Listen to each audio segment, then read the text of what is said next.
I think that's a really good point, is we're not supposed to know, and there's always enough plausible deniability to be able to say, well, we don't really know what could have actually happened. If there's always intermittent electricity power cuts in Caracas. Could be any old night. It could be any old thing. One of the things that we know happened, and this was, sort of quaint military speak, when General Dan Kane gave his Joint Chairman of Chiefs of Staff gave his briefing, and I wrote this down because I wanted to get it right. He was talking about when the 150 aircraft, which was extraordinary, as you said, it was across, it was fighters, it was intelligence, it was surveillance, it was reconnaissance, it was rotary wings, it was unmanned drones.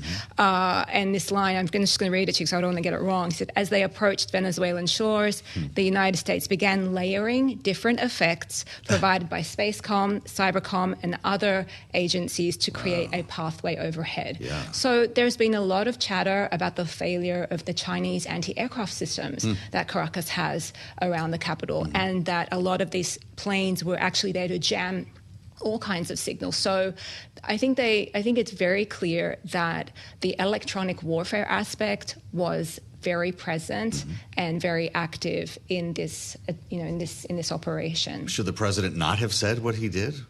Or do people know this? You just don't say it out loud? Well, I mean, honestly, everyone expected the lights to go out when Russia invaded Ukraine a couple of years ago, because it actually managed to take the lights out in 2016. But since then, Ukraine learned. The US came and helped them. Tech firms came and set up in Ukraine to help get their electricity grids and, to sort of boost their cyber defenses to prevent an attack like that happening. And it didn't. So you should be able to know what's happening in terms of your critical infrastructure and failures. But the sort of the cyber nerd in me thinks if they have exploited a vulnerability to do this, then that's one and done, and they'll never be able to use it again. Interesting.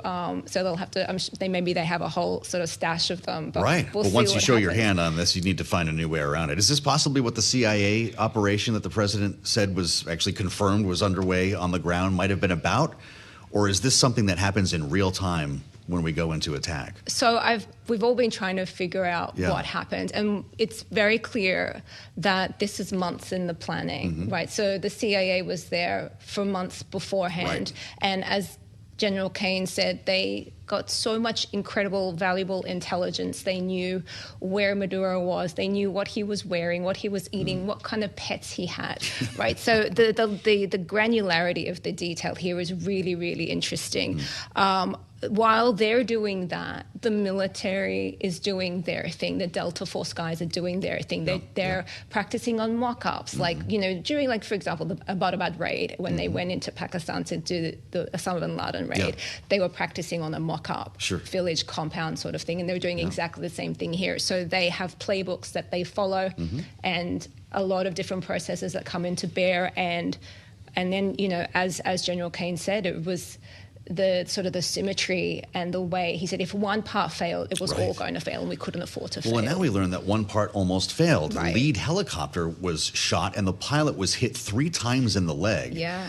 This chopper could have gone down. This was a Chinook, I believe. There were a lot of people aboard this thing, and also pretty amazing to learn we had 80 people on the ground when you talk about that Delta Force raid, and they were in a real firefight. I think 60 people were killed on the other side here.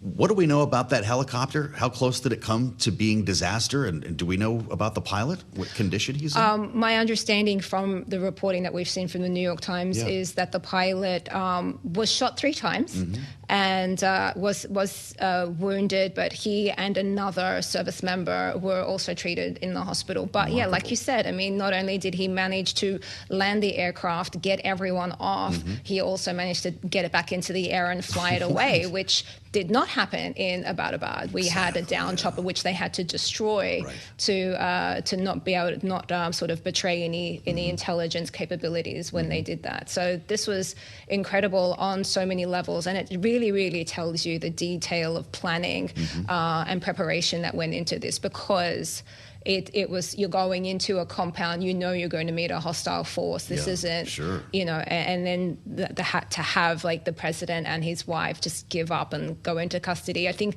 President Trump sort of gave the Godspeed message at 10:46, and then by 3:29 a.m. they were across the water back to the Iwo Jima. Absolutely incredible. So, our audience should know that you've had a lot of years, and before you came to Bloomberg, you've spent a lot of time covering combat situations, and you were in embed for years in Iraq. There have been a lot of comparisons to Iraq. Yes. And I bet some of this bothers you, and maybe some of this hits home.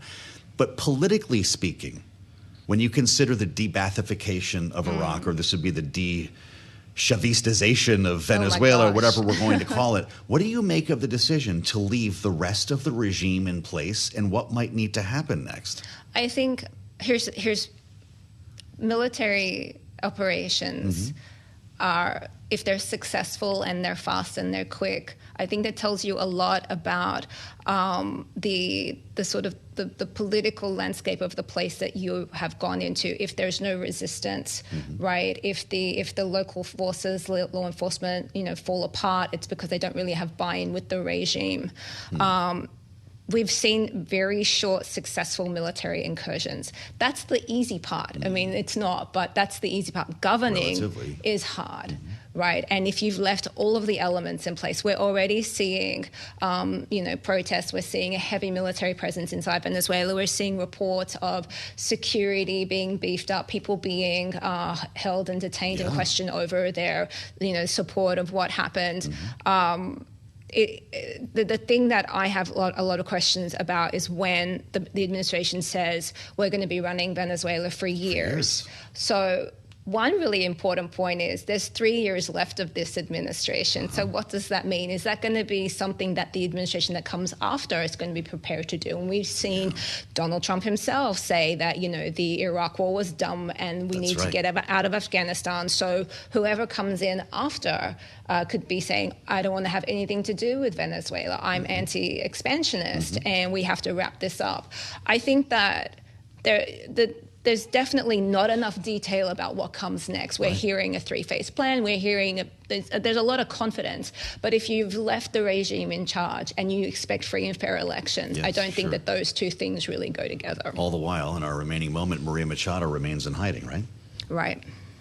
That could lead to protests in the streets and any number of political complications as this moves forward. I think we're seeing enough political crackdowns now that should give anyone pause about the idea of sovereignty. Sovereignty for any country against an invading force is a really powerful thing. It's what spawned insurgencies in Iraq, in Afghanistan, in Libya. So it's really where, the military has this thing called lessons learned, where they look back and they go, what did we do wrong, and what are the counterinsurgency methods that we've used that work and we haven't? And you have to kind of look at this and think, is this conducive to what we want it to be? But the other part of it is, no one wants to be installing a leader, because then that will be tainted by association as well.